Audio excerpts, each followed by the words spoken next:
La maison d'édition Alto va avoir bientôt 15 ans et on est vraiment spécialisé en littérature. Donc, on a une sorte de phrase qui nous pousse à essayer de publier peu, mais publier le mieux possible, parce qu'on sait que bon, il y a beaucoup de surproduction dans le milieu. Donc, on fait seulement une dizaine de titres par année, 4 en traduction et 4 de littérature québécoise, parce qu'on est basé à Québec, donc en français. Et sinon, on traduit de l'anglais et on accueille aussi dans le catalogue des auteurs de l'étranger. J'ai été très impressionnée par l'ouverture qu'avaient les éditeurs en Espagne par rapport à aller chercher des droits de romans étrangers et d'assumer, bon, on sait que ça coûte cher la traduction, donc vraiment cet intérêt à aller chercher des textes d'ailleurs pour les traduire ici. Je suis aussi très impressionnée par le fait qu'il y a énormément de nouvelles petites maisons d'édition assez spécialisées, donc ça montre quand même une sorte d'effervescence dans le milieu. Et je dois avouer que la Casa del Lector m'a beaucoup impressionnée.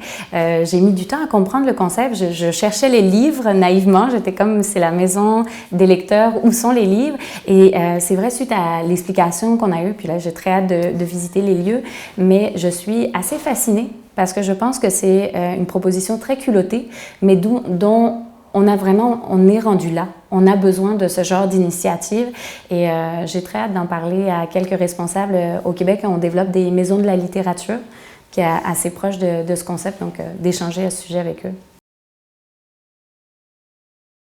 C'est sûr que je ne suis pas une spécialiste. Moi, je peux vous dire qu'est-ce qu'on est en train de préparer chez Alto, la maison d'édition. On envisage de continuer à raconter des histoires, mais différemment.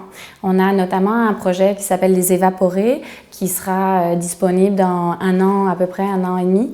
Et on a mis ensemble 40 auteurs anglophones, francophones du Canada, qui vont participer à une machinerie,